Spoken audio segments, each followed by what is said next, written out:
Hi everyone.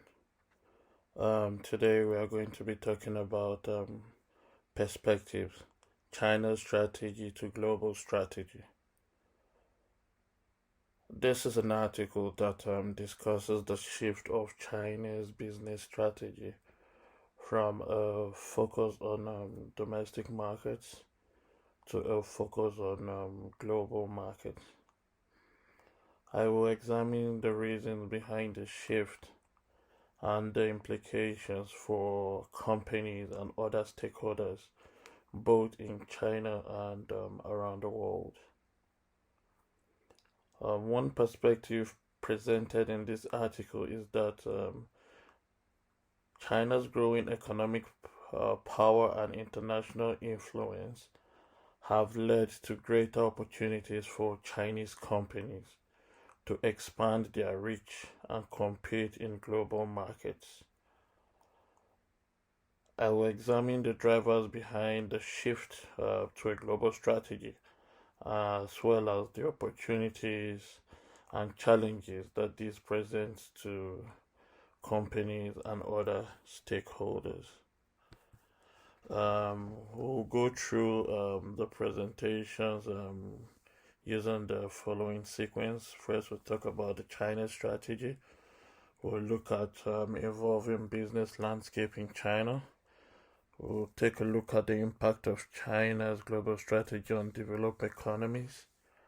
Look at the drivers of China's global strategy.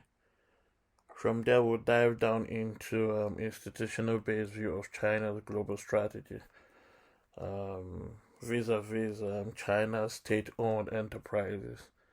We'll also look at the Canadian context, look at Canada as a trading nation that has lost its steam, summary of Crown enterprise, financial performance, flow of FDI to both the Chinese and Canadian economies, as well as Canada's opportunities. China's strategy refers to the approaches the Chinese government takes or put in place to promote and support the growth of domestic and foreign businesses operating in China. This includes policies and initiatives aimed at attracting foreign investments, supporting the development of key industries, as well as promoting innovation and entrepreneurship. Some of the key elements of China's business strategy include Made in China 25, which is an initiative to upgrade the country's manufacturing capabilities and move up the value chain in key industries such as advanced robotics, biotechnology, as well as electronic vehicles. The One Belt, One Road initiative, which is a massive infrastructure and investment project to connect China with Europe and Asia through a network of roads, railways, ports, and other infrastructure, is also another strategy being pursued by the Chinese government to expand its global reach. Thirdly, we have the new normal economic policy, which aims to shift the Chinese economy from reliance on exports and investment led growth to one focused on domestic consumption and innovation.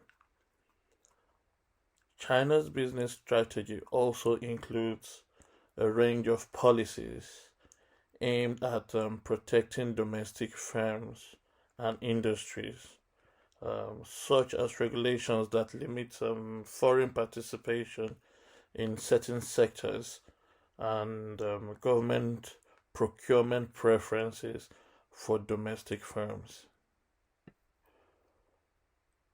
In looking at the evolving business landscape in China, we will notice that it has been characterized by several significant changes and developments that have major implications for companies and other stakeholders around the world. Some of the key trends and factors shaping the business environment in China include economic growth and development. The Chinese economy has grown rapidly over the past several decades, becoming the second largest economy in the world. This, of course, has created a large and growing market for goods and services, and has also led to increased competition among both domestic and foreign companies. The rising wages and labor costs in China is also another trend. As the Chinese economy has developed, wages and labor costs have risen as um, the living standard has also improved, making it more expensive for companies to operate in the country. This has led some companies to look for ways to automate their operations or move to other countries with cheaper production rates. We could see that Nike is in Taiwan now because of the cost cutting of the company. We also have increasing competition as another trend. Um, as more companies enter the Chinese markets and domestic companies become more competitive, the level of competition has increased. This has led to more challenging business environment for companies, especially those not well established in the markets. Uh, Government policies and regulations also affected the evolving business environment in China. That's because the Chinese government has implemented several policies and regulations to support growth and development. But these can also create challenges for companies. For example, the Chinese government's Made in China 25 strategy aims to promote the development of advanced technologies and industries, but it also includes policies that are seen as protectionist or and discriminatory against foreign companies. Geopolitical risk is also another factor. Um, the business environment in China is also affected by geopolitical risks such as trade tensions and geopolitical conflicts. These can create uncertainty and volatility in the markets and can also affect the ability of companies to operate freely in the country. Overall, the evolving business landscape in China present both opportunities and challenges for companies and other stakeholders around the world. Companies that are able to adapt to the changing environment and take advantage of the opportunities it presents are more likely to be successful in the long term. China's shift towards a more globalized economy has had a significant impact on developed economies around the world. One of the most notable impact has been on trade, as China has become a major player in the global trade and a key source of imports for many economies. This has led to increased competition for domestic businesses, particularly in manufacturing and other export oriented industries. Another impact of China's global shift has been on investment. Chinese companies have been increasingly investing in developed economies, particularly in real estate, infrastructure, and technology. This has led to an increased foreign investment in developed economies over the recent past, but has also raised concerns about the potential for Chinese companies to gain control of critical and strategic assets and industries. China's global shift has also had an impact on the labor markets in developed economies.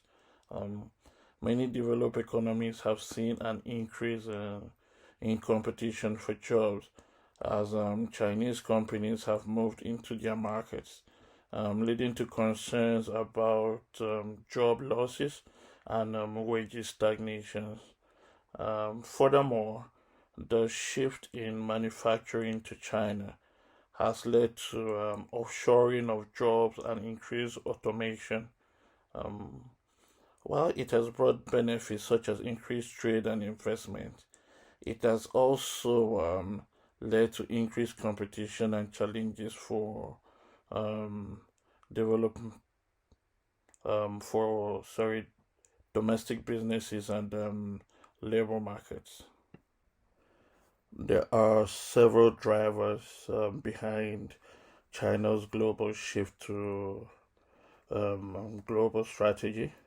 One of the main drivers is China's rapidly growing economy and the need to find new markets for its goods and services. This is because the Chinese market has become saturated, and Chinese companies have to look to expand their reach and access new customers abroad. Another driver is the Chinese government's going global policy, which encourages Chinese companies to expand their international presence through investments, trades, mergers, and acquisitions. The government has provided financial and other incentives to support Chinese companies in their international expansion effort. Um, a third driver in China's desire to increase its global influence and status as a major economic and political driver, political power. This has led to efforts to increase Chinese companies' presence in key industries and markets around the world, as well as promote the use of Chinese currency in international trade.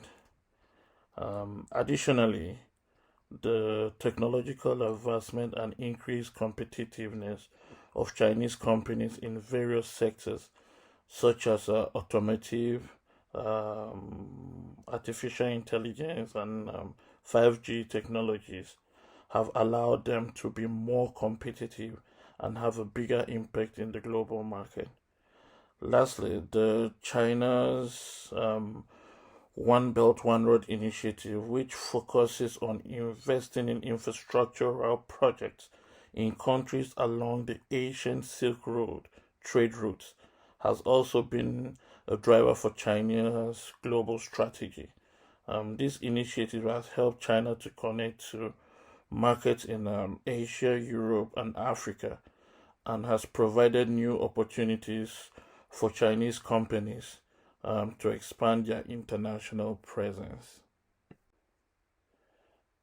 In this slide, I will try to give a broad overview of what institutional based view of strategy entails. The institutional based view is a perspective in strategic management that focuses on the role of external institutional factors in shaping organizational behavior and performance. According to institutional based view, organizations are influenced by the norms and rules as well as expectations of the external environment, such as government regulations, industry standards, and societal values. Institutional based view posits that organizations that are able to align their strategies and practices with the institutional norms and expectation of the environment will be more successful in the long term. This perspective also emphasizes the importance of understanding and adapting rather to the external institutional context in which the organizations operate.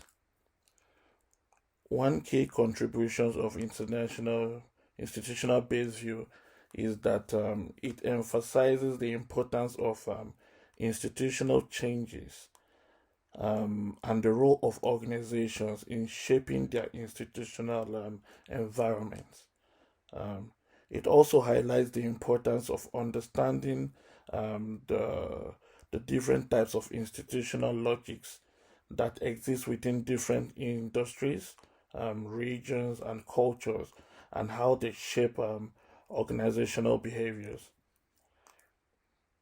The institutional based view emerged as a response to both the resource based view and the population ecology perspective, which both have been dominant in strategic management. Um,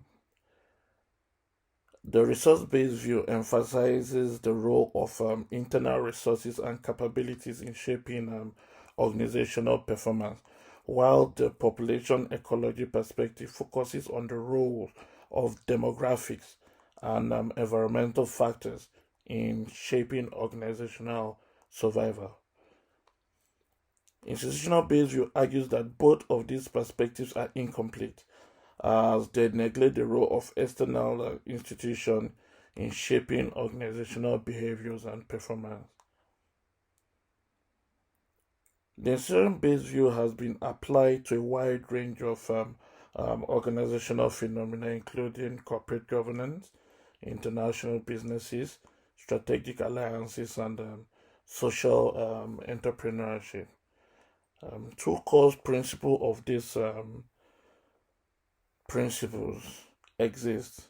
One is the institutional pressure, where organizations are subject to pressures from various institutions such as government, media, and industry groups, which shape their behavior and performance. These institutions create expectations for what is considered legitimate behavior, and organizations that deviate from these expectations may face negative consequences. The second principle is isomorphism, where organizations tend to adopt similar practices, structures, and strategies in response to institutional pressures. Um, and it is driven by organizations' desires to conform to institutional expectations and gain sort of legitimacy. This can lead to homogenization of organizational practices and can make it difficult for organizations to differentiate themselves from their competitors. Um, in terms of contributions to the four fundamental questions in strategy, the institutional based view can help to explain why certain types of organizations and industries are more prevalent in certain contexts, um, understand how organizational behavior over time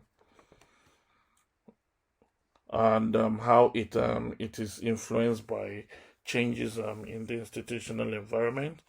It can also help identify the factors that drive organizational performance and why organizations are more successful than others. Um, we can also understand the role of power and politics in shaping organizational behaviors. In summary, the institutional based view is a third leading perspective in strategic management, which focuses on the role of external institutional factors in shaping organizational behaviors and performance, and the importance of aligning strategy and practices with institutional norms and expectations of the external environment and the role of organizations in shaping their institutional environments. In this slide, we will see data supporting how institutions, rules of the game in quote, have revolutionized the Chinese economies over the decades. Um, China's state-owned enterprises are companies that are owned and controlled by the government.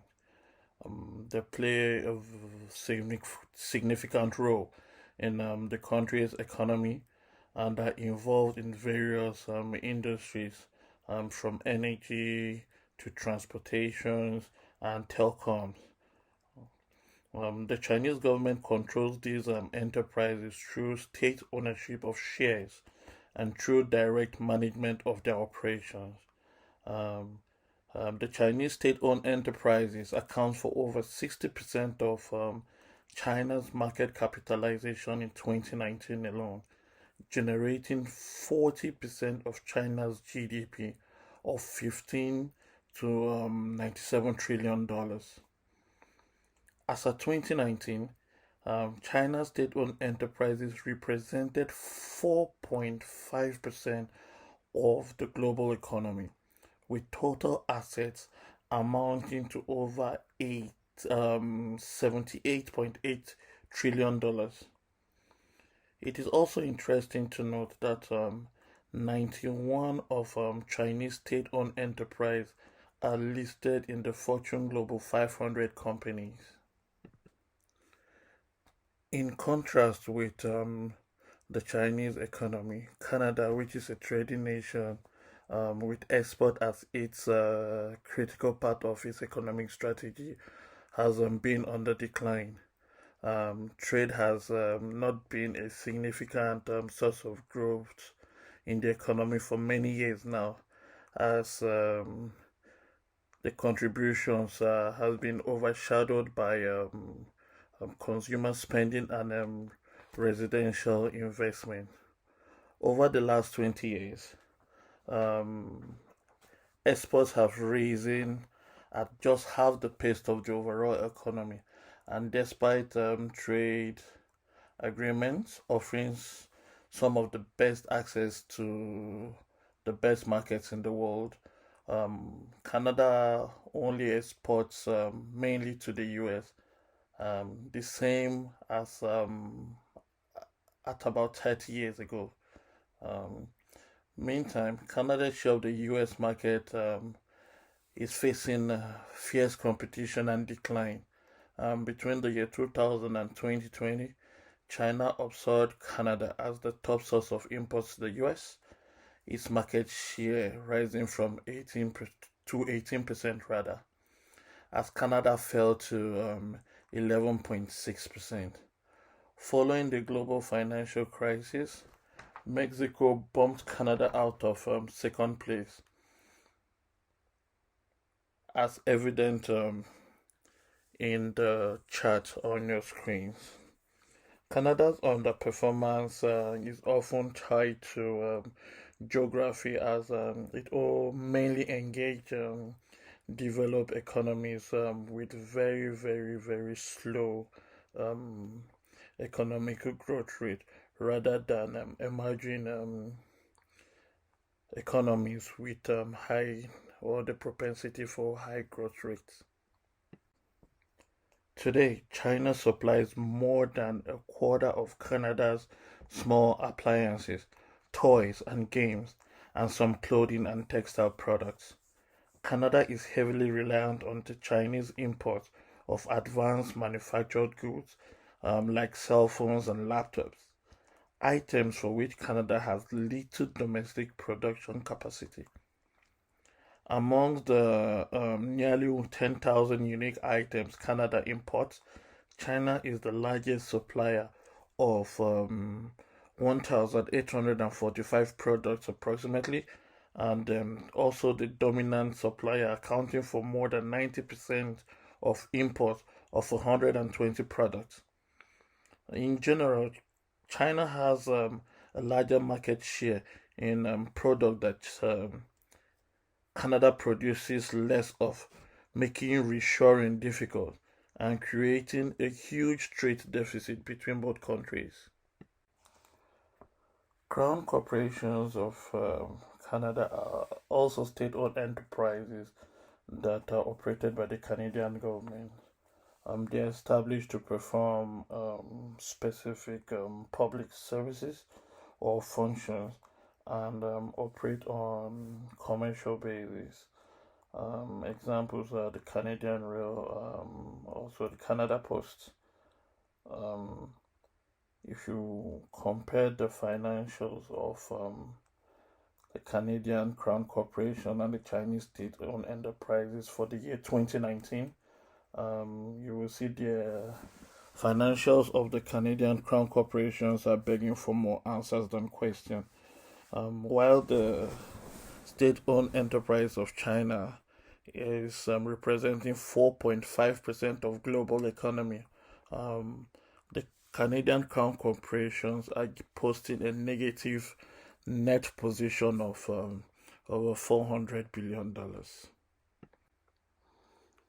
In further comparison of both the Canadian and the Chinese economies, you clearly see on the left hand side of the screen the downward trend of the Canadian economy in both inflow and outflow of foreign direct investment.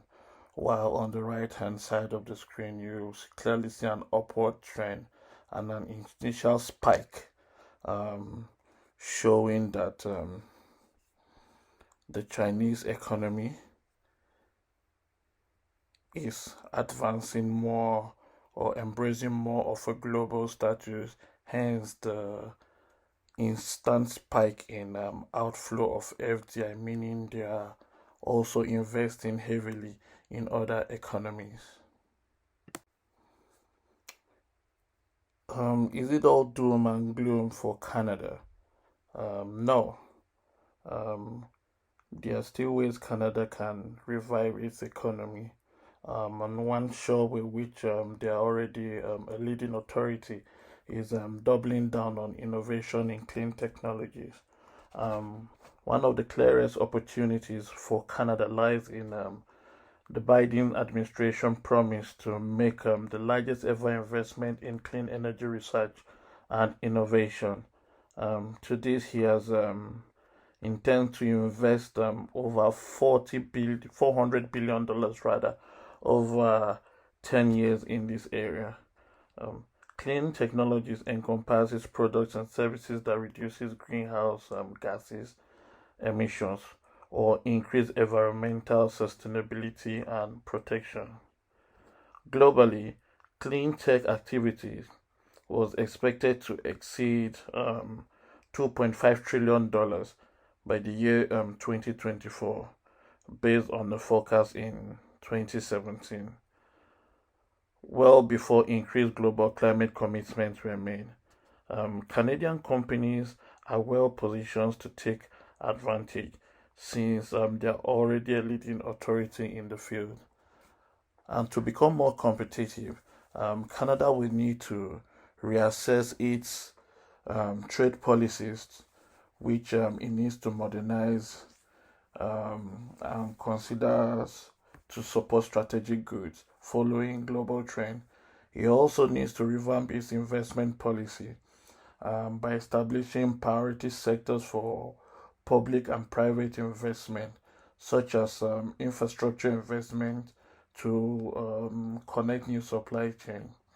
The procurement policy should also be given a huge attention because the government of Canada spends around $22 billion each year in purchase of goods and services, making procurement a powerful tool for making markets and supporting specific sectors. Research and development is also key if the Canadian economy needs to grow. Over the years, it has slipped from investment has slipped from 1.9% to 1.6. Greater research and development investment is needed to fuel domestic innovations and ensure a focus on key sectors. Skill strategy is also very important because manufacturing depends increasingly on skilled labors. Um, Universities and colleges needs to become even greater strategic partners in clusters, acting as a hub for new innovation as new tech and supply line emerges. Thank you.